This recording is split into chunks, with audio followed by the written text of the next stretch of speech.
মায়েদের আনন্দ বেদনার গল্প আমরা কতটুকু জানি? ছেলে মেয়েদেরকে রেখে চাকরি করলে অনেক কষ্ট হয় ছেলে মেয়েদের।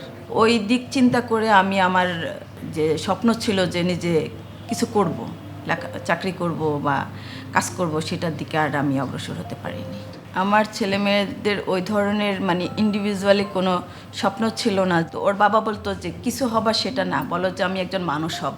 আমি কেন সিঙ্গেল মাদার, কেন চলে আসছি, একটা সংসার থেকে একটা মেয়ে কখন চলে আসে, এই জিনিসগুলো কিন্তু আমার ছেলের সাথে আমি কখনো শেয়ার করিনি।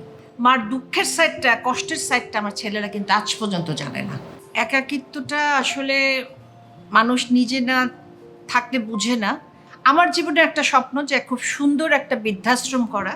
এখন আমার মেয়েদের নিয়ে আমার স্বপ্ন, মেয়েদের নিয়ে যে স্বপ্নগুলো দেখছি, আল্লাহ যেন এই স্বপ্নগুলো আমার মেয়েরা পূরণ করতে পারে। খুব শখ ছিল যে আমার একটা ছেলে ব্যারিস্টারে পড়ে আসুক। এই জিনিসটা দুঃখ থাকবে যে আমার এত দিনের কষ্ট, এত পরিশ্রম, সেটা হয়তো বা আমার পরে কেউ ধরে রাখবে না। অনেক ইচ্ছা ছিল বড় মেয়েরা বাইরে পাঠাবে, বিদেশ পাঠায় লেখাপড়া করাবে, সেই ইয়াটা আমি পূরণ করতে পারিনি। সেই ইয়াটা কষ্টটা আমার ভিতরে এখনো।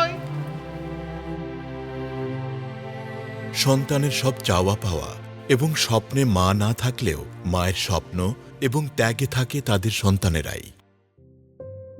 আম্মু, আমরা 3 বোন তোমার অনেক ভালোবাসি। হ্যাঁ, আমার বাবা নাই ঠিক আছে, বাট বাবা থাকলে হয়তো বা আমরা অন্য কিছু করতাম, এরকম হার্ড ওয়ার্কিং আমরা থাকতাম না। আমার কাছে মনে হয় যে ছেলে হিসেবে আমাদের অবশ্যই জানা উচিত ছিল যে আম্মুর কষ্টগুলো কি। সবসময় এটা মনে করতাম যে আম্মু সুপার মোমেন্ট। মা মনে করেন যে আমরা যেহেতু আমাদেরকে বড় করার জন্য তার হয়তো বা এই স্যাক্রিফাইসটা জাস্টিফাইড, বাট আমার কখনো এটা মনে হয়নি। আমার মনে হচ্ছে মা যেখানেই যেত হয়তো অনেক শাইন করতো।